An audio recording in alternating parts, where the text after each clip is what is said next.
What's up, everybody? Happy Wednesday. Hope all you're having a great day so far. Um, this episode, I enjoyed it. I really did. Nell, yo, Nell is like a cockroach that refuses to go away. Every time you think you defeated the bitch, pops right back up. Like I just can't with this bitch. I can't. That whole scene with her and Carly had me crying. Like she basically, when Rocco came up and called Sonny grandpa, and Carly was like, "Well, at least you're being called a grandparent and not me." She was like, and Nell said, "You look like the Nana type." I bust the fuck out. I was like, "Yo." Even Carly caught that shade. They all caught that shade. I said, "Bitch, you got to be slow as fuck if you didn't catch that shade." I said, "Yo, she basically just subliminally called you old as fuck."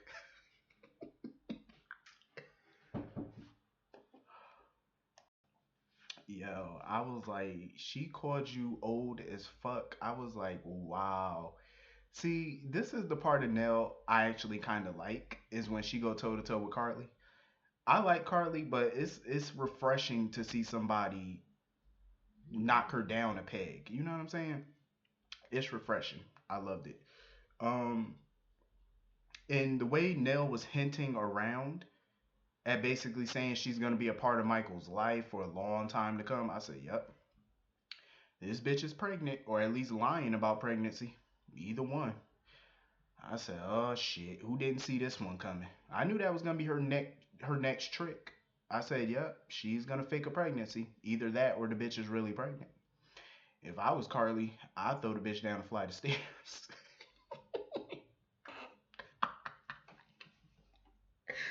I'm serious. Like, who the hell want to deal with this bitch for the next 18 years? Not I. No, no. Hell to the no. Hell to the no. No, sir. Mm-mm. Hell no. This is like the first time I'm seeing Rocco with Sonny in God knows how long. Like, when is the last time you've seen Rocco with Sonny? I keep forgetting Rocco is Sonny's grandson. Like, I keep forgetting Sonny a grandparent. I've never seen him with Rocco. The last time I think I seen him was with Rocco. Rocco was a fucking toddler.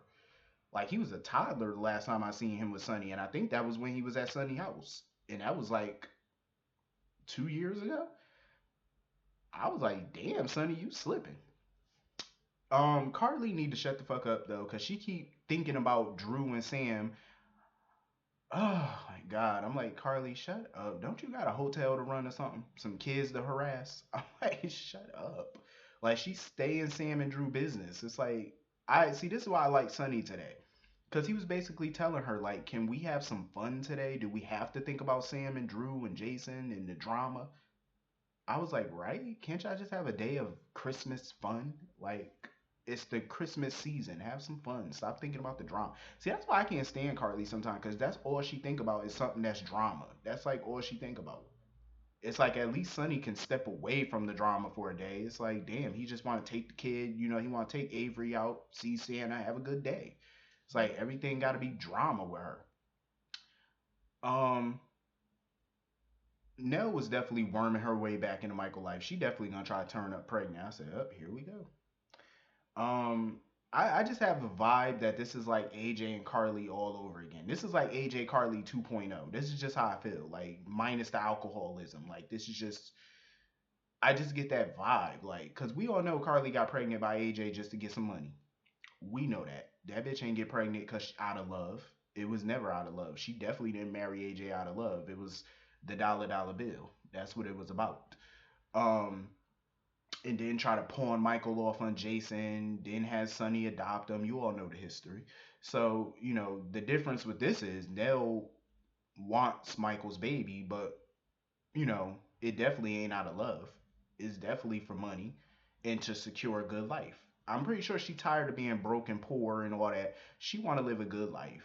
That's what it is. And the only way to live a good life is to secure the bag by getting pregnant. Because she know Michael not gonna marry her. So the next best way to get some checks, some child support checks, is to have a child. She know that. because she know Michael gonna do whatever. He gonna basically move her into the mansion. You know how it is. You know what her plan is. It's obvious. Shit, that shit come out of chapter one of the Gold Digger Handbook. You know it. She read that Gold Digger Handbook, chapters 1 through 20. She read that shit because she doing all the tricks. And this is her ace up the sleeve. I'm telling you. I knew this shit was coming. It was quite obvious. Um, the whole time Drew was sitting in lockup, well, he's sitting in the interrogation room. I'm thinking to myself, why are y'all taking so long to call Alexis? Why is Dante and Nathan sitting there talking to the Navy lawyer or whatever? I'm like, first of all, what the hell can two detectives do?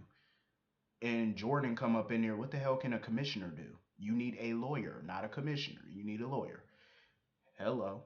Let Alexis throw around her legal know-how and see what the fuck she can do. For now, Alexis basically, saved Drew's ass for now, but they basically need Andre to testify that Drew was kidnapped, he lost his memory, he was implanted with somebody else's memory, so she needs like a lot of testimony in order to get him out from under this desertion shit. Um, Meanwhile, it was good to see Curtis though. This fool was sitting there playing Santa Claus. I said, "Oh shit." Nell was looking at Curtis like she could not stand his ass. Probably because he found all that dirt on her. That's why she still don't like Curtis.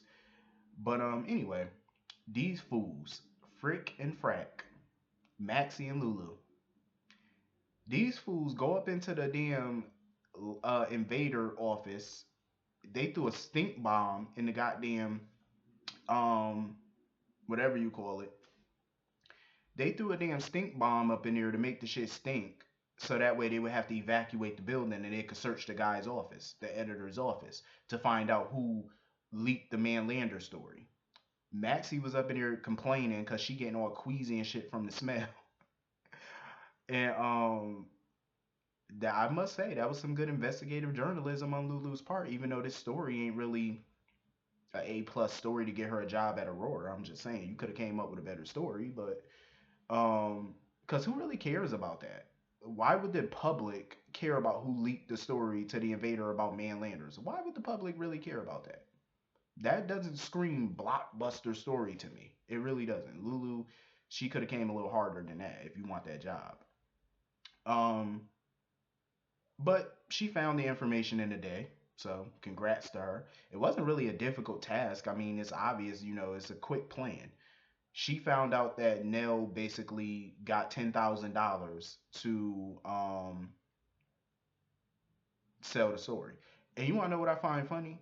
This is how we know Nell is playing the game because she keep telling Michael how broke she is, how this, that, and the third. But bitch, you got $10,000.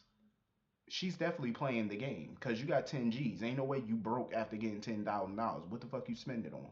She just trying to appear broke to Michael because she ain't want to tell him about the 10 G's. But bitch, your plan is about to blow up in your face. Um, so these fools, Maxie and Lulu, got arrested. They got arrested because the people found out that they put a stink bomb in there just to search the office, so they got arrested. Dante and Nathan was like, "What the fuck did y'all do? Y'all really broke into the office?" So they told Dante and Nathan about Manlanders. They told them about breaking into man, about Nell giving up the information or whatever. So I guess apparently Invader is paying for Maxie, I guess, to go to somewhere. I forgot where she was going. For a vacation or something like that. I don't understand why, but whatever. Um, I really don't feel sorry for Olivia. I really don't. I don't feel sorry for Olivia. Like she's bitching and complaining because Julian came over to see Leo. Here's the thing. I don't feel sorry for her. You slept with Julian. You had unprotected sex with him, knowing what he does. You know what I'm saying? Like this is during the time he was in the mob. You had unprotected sex with him. She's been trying to keep Leo from Julian ever since she found out she was pregnant. She even tried to fake the boy death. I was like, it is not that serious to fake your child's death. So she's pissed that Julian's coming around, and now Leo is calling Ned dad or whatever. And I can see why he would call him dad because Ned is literally the only father that's really been in his life. So it's clear why he called him dad. But I feel like Olivia's dead wrong for keeping Julian away from Leo because you're making the same mistake that you made with Dante. You know what I'm saying? Even if you didn't want Sonny around Dante, you could have at least told Dante when he was a kid who his dad was. He grew up his entire life not knowing who his father was. You could have at least told him who his dad was. You know what I'm saying? And that's why kids grow up with so much resentment towards their mother because it's like, okay, granted, the father is not who you hoped he would have been, but you still had no right to keep that information from your kid. Your kid grew up for 20 years wondering who his dad is, and he never knew. You know, you robbed him of that knowledge. And look how it turned out. Sonny ended up shooting Dante because he was an undercover cop. He didn't know that was his son. And Julian made a good point. Do you really want the same fate for Leo when he gets older? What if Julian's back in the mob or something and Leo becomes a cop and he investigates Julian not knowing that that's his dad and Julian shoots him? Maybe Leo won't be so lucky as Dante was. Maybe Leo wouldn't survive. You know what I'm saying? You really want that on your conscience? So, I mean, granted, Julian is a son of a bitch. I'll tell you that much. I don't blame Olivia for the actions that she's taken. I really can't say I really blame her for even keeping Dante away from Sonny. I can't blame her because she didn't want her kid in that life that he was living. I mean, hell, look at Sonny's other kids shot, kidnapped. You know what I'm saying? So I can understand why she didn't want that for her child. But he still had a right to know who his dad was. He had a right. And Leo has a right to know. So that way, when he becomes an adult, he can make up his own mind about, you know, if he wants Julian in his life or not. You know, he needs to make up that decision on his own, and you can't rob him of that. I think at this point in his life, he's too young to know the good, the bad, and the ugly of Julian. Well, he can know the good of him, but he's too young to know the bad.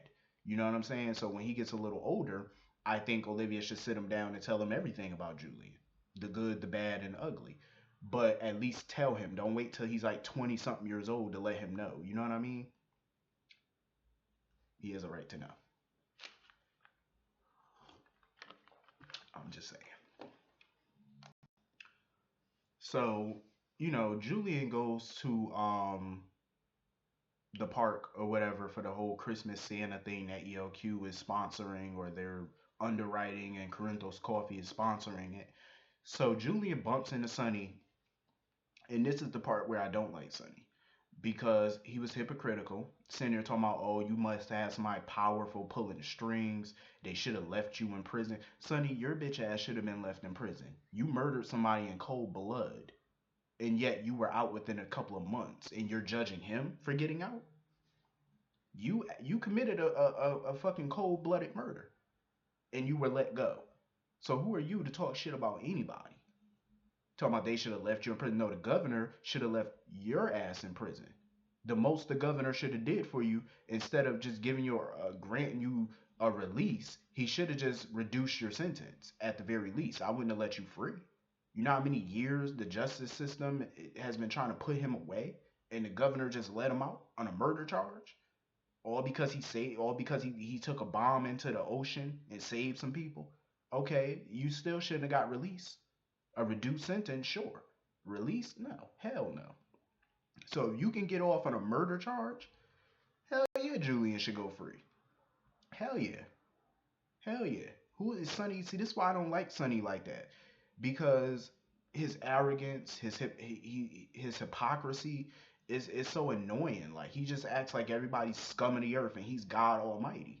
And that's what I can't stand. It's like you think people like Julian and Ava should be in prison, but you should be able to walk free and kill people whenever you feel like it. Fuck that. Hell no. If Julian should be in prison, bitch, so should you. You should be too, along with a slew of other people, including your damn wife.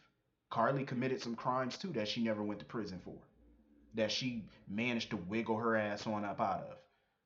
So who are you to just talk shit to him? Like Sonny gets on my nerves sometimes. Like he got his days where I tolerate him, but he got his days where I be wanting to knock the shit out of him. Cause it's that stupid shit that be coming out his mouth. Like I'm like, shut up. Damn, such a hypocritical ass. Like so anyway, you know, Olivia and Ned, Ned, he has a pretty mature way of seeing things as far as Julian getting to know Leo. And I like that. But in my opinion, you shouldn't deprive the boy of who his real father is, like I said. Ned is a good stepfather. But question is, where's his daughter? Where's Brooklyn? They never mention her. I'm just saying. But anyway, I somewhat enjoyed this episode. I can't wait until Maxie and Lulu expose Nell tomorrow. But anyway, let me hit the comment section. Let me know what you thought about today's episode, and I will see you all tomorrow. Peace.